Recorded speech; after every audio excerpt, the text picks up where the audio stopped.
বীর মুক্তিযোদ্ধা lieutenant colonel অবসরপ্রাপ্ত শরীফুল হক ডালিম রচিত স্বৈরাচারী আওয়ামী সরকার কর্তৃক নিষিদ্ধ ও ইতিহাসের অজানা অধ্যায়, যা দেখেছি, যা বুঝেছি, যা করেছি থেকে আজ পাঠ করছি ৩৫তম পর্ব।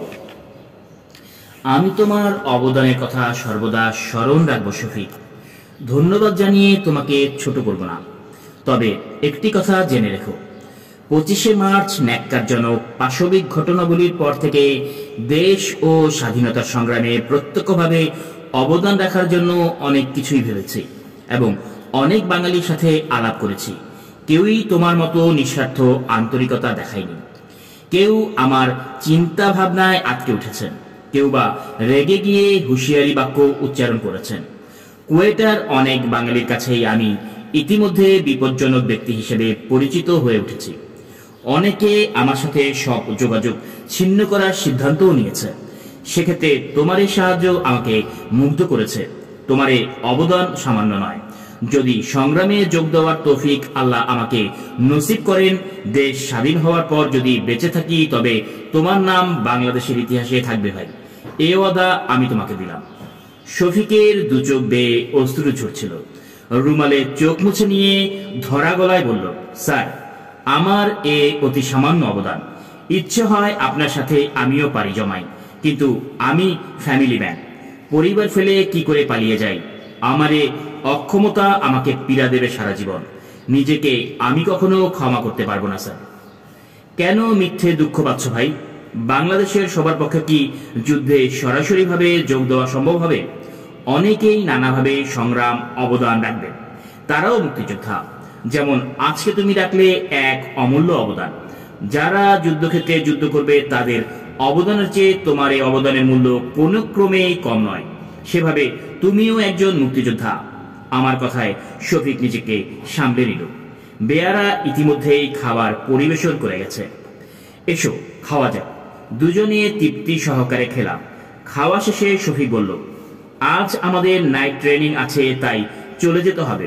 সময় প্রায় হয়ে এলো। চলো তোমাকে নামিয়ে দেই। গাড়িতে বসে শফিক বলল, স্যার, একটি কথা, যদি আমার কিছু হয় তবে আমার পরিবারকে একটু দেখবেন। যদি বেঁচে থাকি তাহলে এই ব্যাপারে তুমি নিশ্চিত থাকতে পারো, কথা দিলাম। শফিককে নামিয়ে দিয়ে মেসে ফিরে এসে লনের মাঝখানে ছাতির মতো দাঁড়িয়ে থাকা প্রিয় আখরোট গাছটার নিচে গিয়ে বসলাম। বসন্তের ফুরফুরে বাতাস নানা ধরনের ফুলের বাতাস সুবাস ছড়াচ্ছিল। গার্ডেন লাইটগুলোর স্বল্প আলোতে ম্লান করে দিয়ে বেশ বড় একটি চাঁদ সামনের মুর্দার পাহাড়ের গাছ হয়ে উকি দিয়ে হাসছে। মনোরম এক শান্ত পরিবেশ।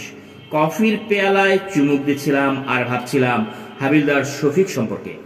আজ ৩ দশকের বেশি পার হয়ে গেছে বাংলাদেশ স্বাধীন হয়েছে, কিন্তু হাবিলদার নাজির এবং হাবিলদার শফিক কি স্বীকৃতি পেয়েছে স্বাধীন বাংলাদেশে?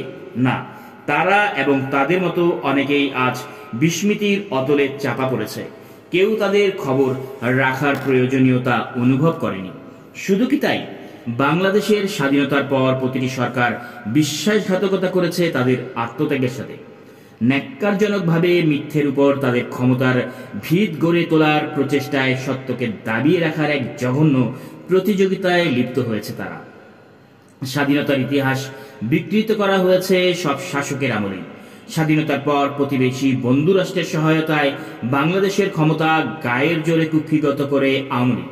শেখ মুজিবের উড়ে এসে জুড়ে বসে একাই দাবি করেন ৯ মাস দীর্ঘ সশস্ত্র সংগ্রামের সব কৃতিত্ব। ১৯৭১-এর মুক্তিযুদ্ধে অংশ নিয়েছিল দেশের সাধারণ মানুষ। এটা কোনো দলের বা গোষ্ঠীর একক কৃতিত্ব ছিল না। এ সত্যি স্বীকার করেছে ভারত বাংলাদেশ মৈত্রী সভাপতি ও ইন্দিরা গান্ধীর সাবেক উপদেষ্টা অধ্যাপক শান্তিমুখ রায় দৈনিক ইনকিলাব ২০২৩-৩/১৯৯৪।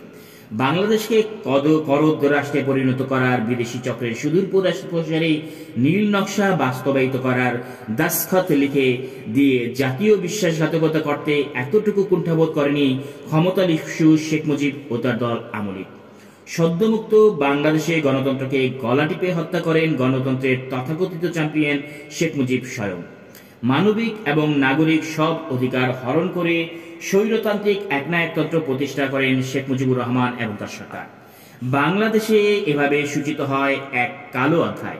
স্বীয় ক্ষমতা কুক্ষিগত করার জন্য এবং পর্যায়ক্রমে পারিবারিক ডেস্টিনিটি কায়েমের লক্ষ্যে স্বাধীনতার চেতনাকে বাংলার মাটি থেকে সমূলে উৎপাটন করার জন্য সুপরিকল্পিতভাবে দেশপ্রেমিক মুক্তিযোদ্ধাদের খতম করতে মরিয়া হয়ে ওঠেন তিনি ও তার প্রভুরা ভালো করেই জানতেন সাচ্চা মুক্তিযোদ্ধাদের কেনা যাবে না কোনো দামে।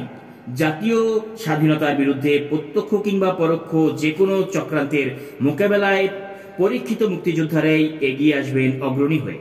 জনগণের সামনে মুজিব ও তার বিদেশি দোসরদের সব চক্রান্তের মুখোশ উন্মোচিত করার জন্য তাদের প্রতিবাদী কণ্ঠ ও সোচ্চার হয়ে উঠবে। পাকিস্তানি হানাদার বাহিনীর কবল থেকে স্বাধীনতার সূর্য যদি তারা ছিনিয়ে আনতে পারেন, তবে দেশ ও জাতিকে গোলামির জিঞ্জিরে আবদ্ধ করার যে কোনো চক্রান্তের বেড়াজালে ছিন্ন করে দেওয়ার শক্তিও রয়েছে তাদের।